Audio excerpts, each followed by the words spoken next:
ओम साईनाथाय नमः। साई पारायण एक माध्यम है हमारे प्रिय साईं बाबा की लीलाओं और उनकी जीवनी के बारे में जानने का और बाबा पर अपनी श्रद्धा को बढ़ाने का। साईं बाबा ने स्वयं यह बात कही है कि जो भी मेरी कहानियों को पूरे मन और एकाग्रता से पढ़ेंगे या सुनेंगे, उनके जीवन की सारी परेशानियों को वे खत्म कर देंगे और उन्हें सत्य के मार्ग पर चलने की प्रेरणा देंगे। बाबा की कृपा से मैं इस वीडियो में आपको साई सच्चरित्र पाठ 1 को पढ़कर सुना रही हूँ। आशा करती हूँ कि साईं बाबा के भक्त पूरी एकाग्रता से इस पाठ को सुनेंगे और बाबा का आशीर्वाद प्राप्त करेंगे। ओम साईनाथाय नमः। श्री साई सच्चरित्र अध्याय 1 से शुरुआत करते हैं एक वंदना द्वारा और गेहूं पीसने वाले एक अद्भुत संत के बारे में जानेंगे। गेहूं पीसने की कथा तथा उसका तात्पर्य भी जानेंगे। पुरातन पद्धति के अनुसार श्री हेमाड़ पंथ श्री साई सच्चरित्र का आरंभ वंदना द्वारा करते हैं। प्रथम श्री गणेश को साष्टांग नमन करते हैं, जो कार्य को निर्विघ्न समाप्त कर उसको यशस्वी बनाते हैं और कहते हैं कि श्री साई ही गणपति हैं। फिर भगवती सरस्वती को, जिन्होंने काव्य रचने की प्रेरणा दी, और कहते हैं कि श्री साई भगवती से भिन्न नहीं है, जो कि स्वयं ही अपना जीवन संगीत बयां कर रहे हैं। फिर ब्रह्मा, विष्णु और महेश को, जो क्रमशः उत्पत्ति, स्थिति और संहार करता है, और कहते हैं कि श्री साई और वे अभिन्न हैं। वे स्वयं ही गुरु बनकर भव सागर के पार उतार देंगे। फिर अपने कुल देवता श्री नारायण आदिनाथ की वंदना करते हैं, जो कि कोंकण में प्रकट हुए। कोंकण वह भूमि है जिसे श्री परशुराम जी ने समुद्र से निकालकर स्थापित किया था। तत्पश्चात वे अपने कुल के आदि पुरुषों को नमन करते हैं। फिर श्री भरद्वाज मुनि को, जिनके गोत्र में उनका जन्म हुआ। पश्चात उन ऋषियों को, जैसे याज्ञवल्क्य, भृगु, पराशर, नारद, वेदव्यास, सनक सनंदन, सनत कुमार, शुक, शौनक, विश्वामित्र, वशिष्ठ, वामदेव, जैमिनी, वैशंपायन, नवयोगींद्र इत्यादि तथा आधुनिक संत जैसे निवृत्ति, ज्ञानदेव, सोपान, मुक्ताबाई, जनार्दन, एकनाथ, नामदेव, तुकाराम, कान्हा, नरहरि आदि को नमन करते हैं। फिर अपने पितामह सदाशिव, पिता रघुनाथ और माता को, जो उनके बचपन में ही गत हो गई थी। फिर अपनी चाची को, जिन्होंने उनका भरण पोषण किया, और अपने प्रिय ज्येष्ठ भ्राता को नमन करते हैं। फिर पाठकों को नमन करते हैं, जिनसे उनकी प्रार्थना है कि वे एकाग्रचित होकर कथामृत का पान करें। अंत में श्री सच्चिदानंद सद्गुरु श्री साईनाथ महाराज को, जो कि श्री दत्तात्रेय के अवतार और उनके आश्रय दाता हैं, और जो ब्रह्म सत्यम जगन मिथ्या का बोध कराकर समस्त प्राणियों में एक ही ब्रह्म की व्याप्ति की अनुभूति कराते हैं। सर्व श्री पराशर, व्यास और शांडिल्य आदि के समान भक्ति के प्रकारों का संक्षेप में वर्णन कर अब ग्रंथकार महोदय निम्नलिखित कथा प्रारंभ करते हैं। अब हम जानते हैं गेहूं पीसने की कथा। सन 1910 में मैं एक दिन प्रातः काल श्री साईं बाबा के दर्शनार्थ मस्जिद में गया। वहां का विचित्र दृश्य देख मेरे आश्चर्य का ठिकाना न रहा कि साईं बाबा मुंह हाथ धोने के पश्चात चक्की पीसने की तैयारी करने लगे। उन्होंने फर्श पर एक टाट का टुकड़ा बिछा, उस पर हाथ से पीसने वाली चक्की रखी। उन्होंने कुछ गेहूं डालकर पीसना आरंभ कर दिया। मैं सोचने लगा कि बाबा के चक्की पीसने से क्या लाभ है। उनके पास तो कोई भी नहीं है और वे अपना निर्वाह भी भिक्षावृत्ति द्वारा ही करते हैं। इस घटना के समय वहां उपस्थित अन्य व्यक्तियों की भी ऐसी ही धारणा थी, परंतु उनसे पूछने का साहस किसे था।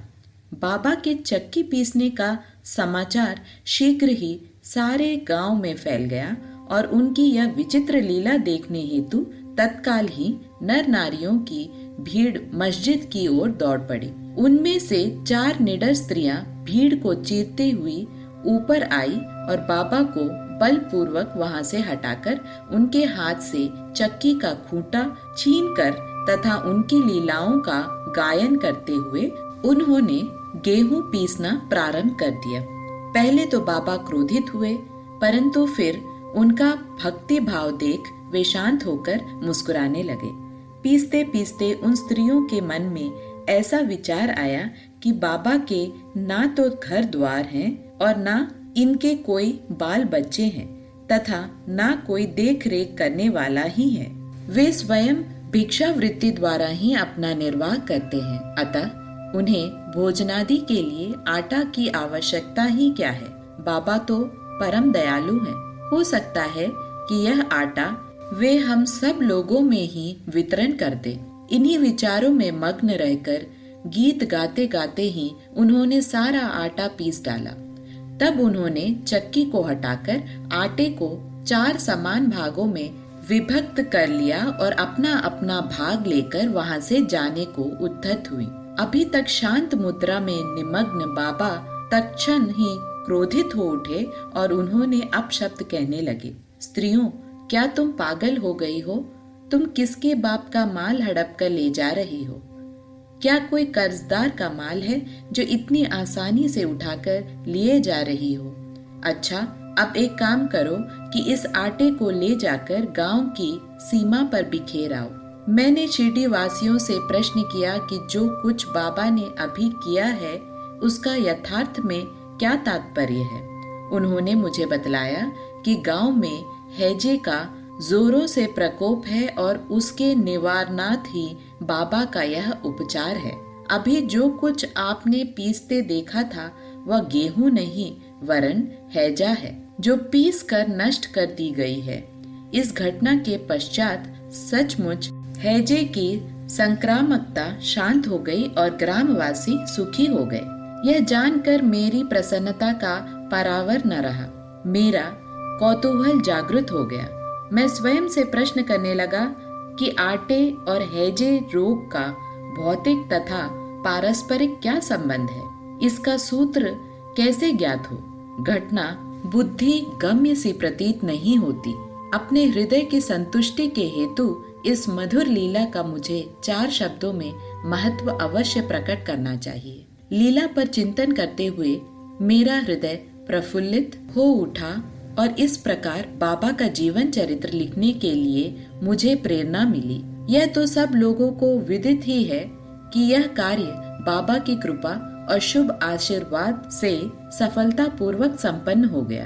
अब हम आटा पीसने का तात्पर्य जानते हैं। शिरडी वासियों ने इस आटा पीसने की घटना को जो अर्थ लगाया वह तो प्रायः ठीक ही है, परंतु उसके अतिरिक्त मेरे विचार से कोई अन्य अर्थ भी है। बाबा शिरडी में 60 वर्षों तक रहे और इस दीर्घ काल में उन्होंने आटा पीसने का कार्य प्रायः प्रतिदिन ही किया। पीसने का अभिप्राय गेहूं से नहीं वरन अपने भक्तों के पापों, दुर्भाग्यों, मानसिक तथा शारीरिक तापों से था। उनकी चक्की के 2 पाटों में ऊपर का पाट भक्ति तथा नीचे का कर्म था। चक्की की मुठिया जिसे पकड़कर वे पीसते थे वह था ज्ञान।